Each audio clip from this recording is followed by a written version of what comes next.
back to my YouTube channel Risna Terika with me Risna.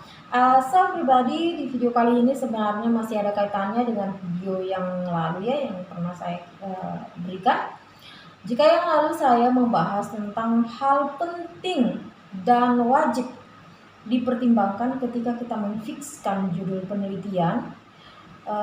Tidak peduli apakah kita menyukai judul itu atau judul itu menjadi passion kita ataupun bidang yang kita inginkan, ataupun misalnya sebaliknya, misalnya judul itu merupakan bukan sesuatu yang sebenarnya kita sukai, tetapi karena masalah yang di lapangan seperti itu ataupun saran yang kita dapat dari tesis ataupun skripsi dari senior-senior yang kita temukan di perpusat ataupun dimanapun itu seperti itu. Jadi maka kita perlu memperhatikan 4 hal yang pernah saya kemukakan di video saya yang lalu ya.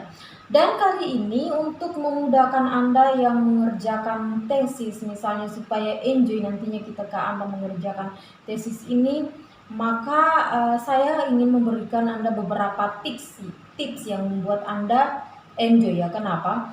Karena dalam mengerjakan tesis ataupun skripsi ini pribadi banyak sekali hal-hal yang membuat kita tertekan, bahkan sedikit frustasi mungkin.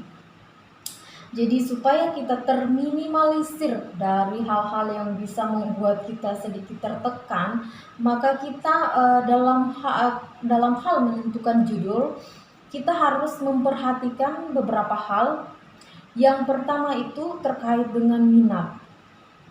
Apakah judul tersebut, misalnya tema penelitian tersebut, menjadi sesuatu hal yang kita minati? Kenapa minat ini kemudian menjadi hal yang perlu kita pertimbangkan? Karena untuk menghindari kita dari kejenuhan ketika kita mengerjakan skripsi ini, dan misalnya tema yang kita angkat itu bukan menjadi hal yang kita menanti, maka kita akan rawan terkena kejenuhan ya pribadi, sehingga kita akan meninggalkan itu atau membuat durasi waktunya lebih lama karena kita menunda-nunda. Bukan sesuatu yang kita minati, kadang kita akan menunda-nunda untuk mengerjakannya seperti itu. Kemudian berikutnya yang berkaitan dengan minat ini, kita kalau misalnya meminati sesuatu atau menginginkan sesuatu menjadi, misalnya sesuatu itu merupakan passion kita, maka kita akan bersemangat dalam mengerjakannya seperti itu. Kemudian kalau misalnya kita menyukai sesuatu, pastinya kita lebih mudah untuk menguasai diri. Misalnya ketika kita sudah stuck di situ, misalnya sudah capek mengerjakannya, sudah mumet juga atau apa gitu kan, kita mudah menguasai diri sehingga kita bisa kembali lagi untuk mengerjakannya itu. Karena biasanya anak-anak mahasiswa di tingkat akhir itu seperti saya juga yang lalu, ketika saya sudah mumet banget, walaupun bidang yang saya jalani adalah bidang saya, tapi ketika saya sudah mumet, sebenarnya agak sulit ketika kita kembali untuk mengerjakan itu lagi, karena kita berpikir kepada masalah yang belum kita pecahkan. Makanya kalau misalnya pada suatu bidang itu adalah kita minati, maka akan mudah saja kita menguasai diri untuk kembali mengerjakan hal tersebut. Selanjutnya, hal yang perlu kita perhatikan adalah berkaitan dengan relevansi dengan bidang keilmuan kita. Jadi misalnya kita sekarang misalnya kita berkuliah di jurusan biologi. Jadi lagi-lagi jurusan biologi yang saya berikan contoh ya, karena background saya juga dari sana sehingga saya mudah itu memikirkan ke sana. Misalnya kita sekarang berkuliah di jurusan biologi. Jadi di bidang biologi itu ada beberapa lingkup yang kita pelajari, seperti hewan, manusia juga iya, kemudian tumbuhan juga iya, mikrob juga iya, kemudian lingkungannya juga kita pelajari. Jadi hal-hal yang berkaitan dengan lingkungan juga kita pelajari ya. Jadi ketika kita mengangkat judul harus bisa mencakup salah satu di antaranya ini. Kita tidak masalah misalnya menyinggung penelitian di jurusan pertanian, karena itu masih lingkup kita juga. Mereka merupakan terapan dari ilmu biologi, ataupun kita bisa mengambil judul juga misalnya di lingkup perikanan ataupun hewan, juga di peternakan, ataupun juga di berkaitan dengan kesehatan bisa kita mengambil itu. Kalau misalnya jurusan kita biologi, maka kita tidak boleh mengambil jurusan sosial seperti itu. Bisa sebenarnya kita mengambil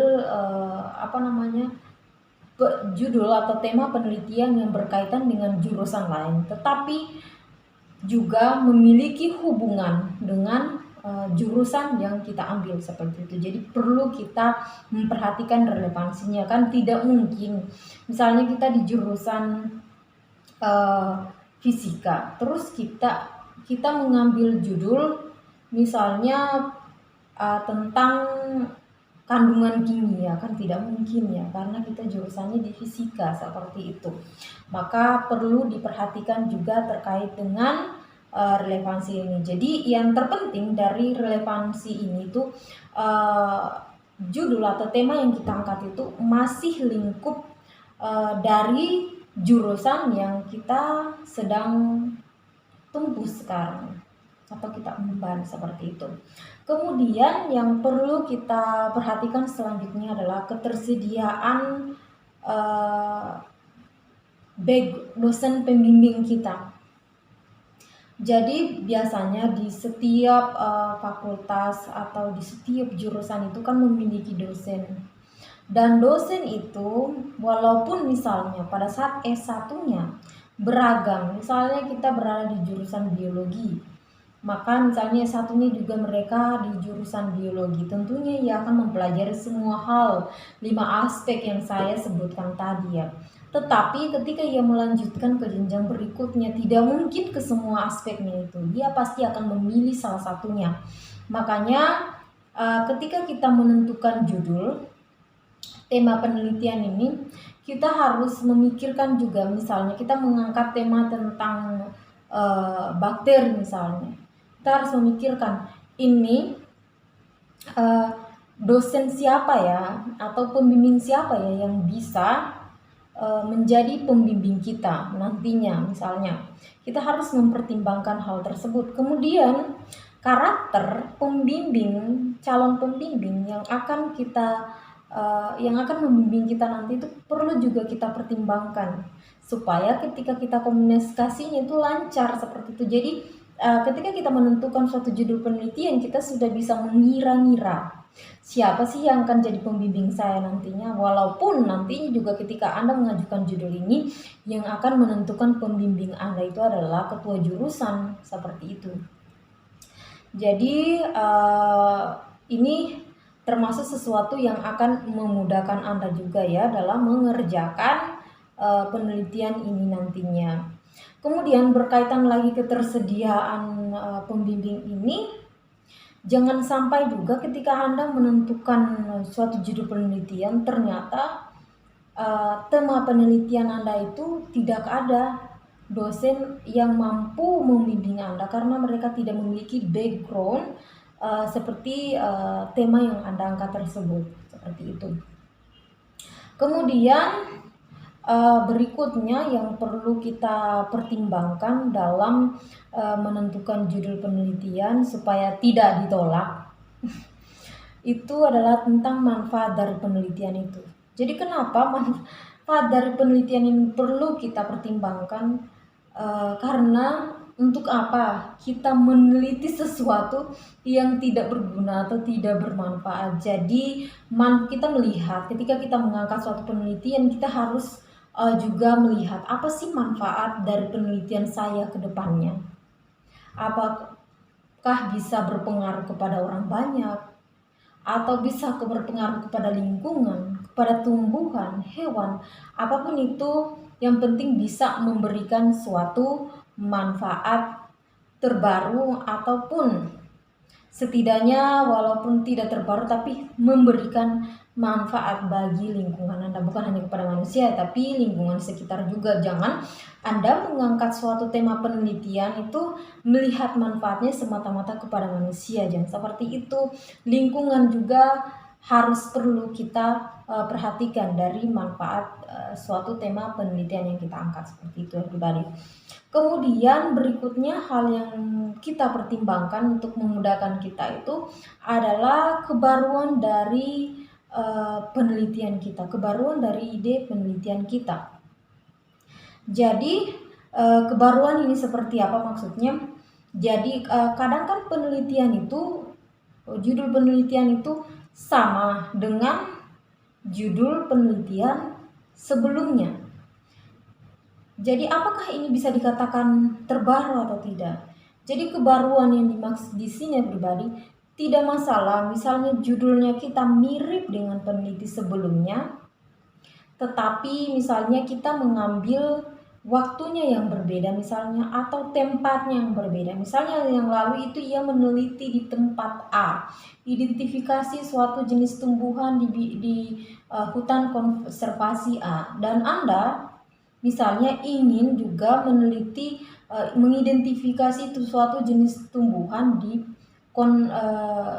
hutan konservasi B, dan pastikan bahwa di B ini belum pernah diteliti, itu tidak masalah, itu masih dibilang terbarukan, karena pastinya di A tadi sudah ada diteliti, berarti sudah ada datanya, dan di B itu belum tentu ada datanya. Jadi Anda meneliti di sana sehingga ada data, dan di situ bisa disebut terbarukan, seperti itu everybody. Ataupun misalnya nih mengambil judul penelitian yang sama, misalnya di A tadi itu ia mengidentifikasi jenis tumbuhan, tetapi misalnya ia mengidentifikasi jenis tumbuhan tingkat tingginya. Jadi Anda memodifikasi sedikit judulnya, tidak masalah di tempat yang sama, tetapi Anda memodifikasi judulnya, misalnya Anda mengambil tumbuhan tingkat rendahnya, itu tidak masalah, itu masih juga di kategori terbarukan, seperti itu everybody. Selanjutnya yang perlu kita pertimbangkan lagi adalah berkaitan dengan literatur dan referensi yang akan kita gunakan. Jadi ini juga menjadi hal yang perlu kita pertimbangkan, karena ketika kita mengangkat suatu tema penelitian atau judul penelitian, ternyata literaturnya atau referensi yang ada itu masih sedikit atau masih kurang orang meneliti di bidang itu, maka akan menyusahkan kita juga dalam hal membahas atau mencari pengetahuan awal terkait dengan bidang penelitian kita itu sendiri. Makanya sebelum kita benar-benar memfikskan judul yang kita angkat atau tema yang kita angkat yang akan kita kerjakan sebagai judul skripsi ataupun tesis ataupun disertasi itu, maka kita perlu juga memperhatikan seberapa banyak literatur dan juga referensi yang ada untuk nanti menunjang pengerjaan tugas akhir itu sendiri. So, pribadi itulah hal-hal yang perlu kita perhatikan supaya kita enjoy dalam melakukan mengerjakan tugas akhir kita, dalam menyelesaikan tugas akhir. So, pribadi mudah-mudahan bermanfaat ya video ini bagi teman-teman sekalian, dan jika teman-teman sekalian memiliki request pertanyaan ataupun masih ada hal-hal yang ingin ditanyakan lagi berkaitan dengan hal ini, silakan saja tanyakan di kolom komentar. Jika misalnya jawabannya misalnya hanya membutuhkan jawaban pendek saja, maka saya akan langsung jawab di kolom komentar. Tetapi jika membutuhkan jawaban panjang lebar, misalnya harus di-explain lagi lebih, maka saya akan membuatkan video seperti ini pribadi. Pribadi saya rasa cukup ya, mudah-mudahan bermanfaat. Thanks guys, you have watched my video. Meet again in the next video and bye bye.